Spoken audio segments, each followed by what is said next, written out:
When OP's wife gets pregnant, she decides to come forward about cheating on him almost a decade ago. To find out how this story ends, get yourself a coffee and grab a bowl of popcorn so we can get into it.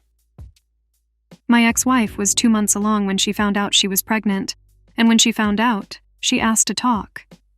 She told me that halfway through our relationship, which was about 6 months before we got married, she cheated on me with her best friend, but she doesn't talk to him anymore. At this point, we'd been married for 8 years, and she told me that she wanted to confess because a child was going to be a big change in our lives. She wanted to start things off right, and in her own words, have a clean beginning. I obviously asked her the most logical question of all, which was, is this child really mine? If she cheated once, she could have done it a few times. For some reason, that question made her cry, and even though I was angry with her, I didn't want to hurt her. Still, I didn't want to comfort her either.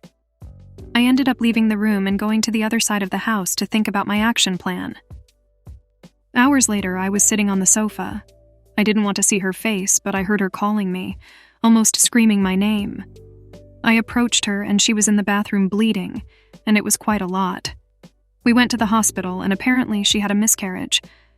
According to the doctor, it wasn't something forced or due to any medication, but maybe it was an emotional shock, something which has happened to her before.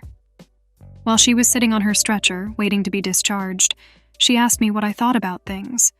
I said, maybe it was for the best, since a child would make the divorce more difficult.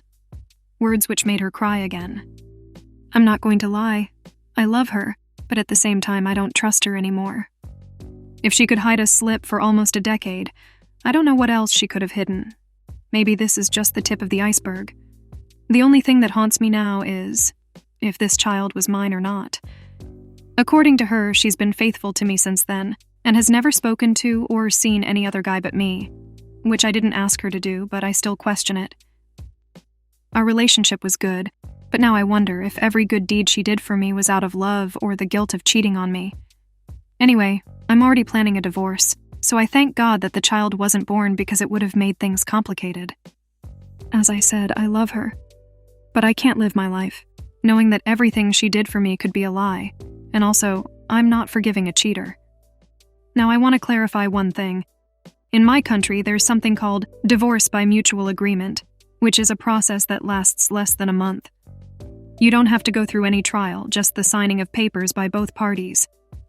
It was made clear that we both want a divorce, and the following conditions must be met before you can go through this type of procedure.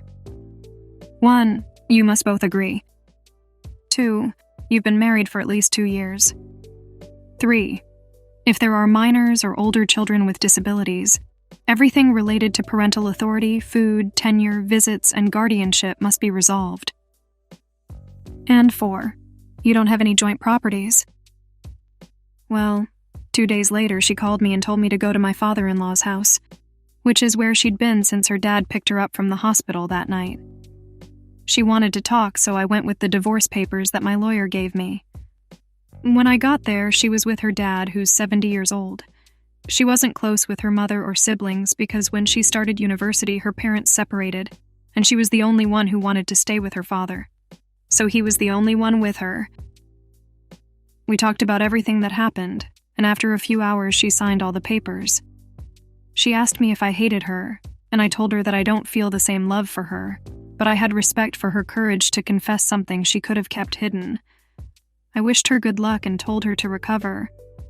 I also told her that I love her, but I can't trust her anymore, so the healthiest thing for us is to get ahead on our own.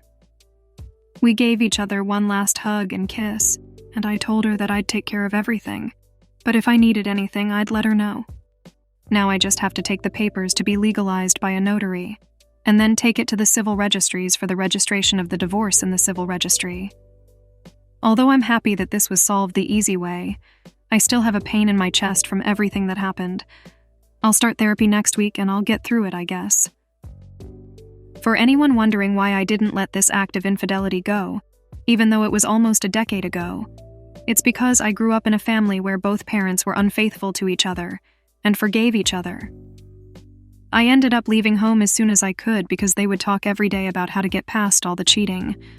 I don't want to go through the same thing, or make my future children have to hear what I used to hear. a week has passed, and I've gone to the psychologist. I feel like I'm improving, and the truth is, I'm very hopeful about the future. Still, I feel like I will have to be more careful in my next relationship, but at the same time, I don't want to mistrust my new partner. While this is very hard, I have to move on with my life. I don't know how my ex-wife is doing. I haven't called her, but at least she's got her dad to support her. This is quite a heartbreaking story, mostly because OP and his wife had built a life together, and it all went away in an instant because of a past action. What makes this even sadder is that the old best friend of the wife has moved on with his life and doesn't have to deal with the consequences of being involved with her. Anyway, let's see what's happening in the comments section. On the Beach says, "That's the problem with cheating. It leaves the betrayed spouse with a lifetime of doubt, especially when children come along. I would have asked for a DNA test as well, and frankly, she should have known that and expected it." Boomshroom says, "There was that one story about a couple in their 90s who got divorced after the husband found out the wife cheated 70 years before." Getting a divorce over something that happened 70 years ago is a lot, but it just goes to show how painful it is to get cheated on. I hope you enjoyed today's episode of Coffee and Popcorn, and I can't wait to see you on the next one.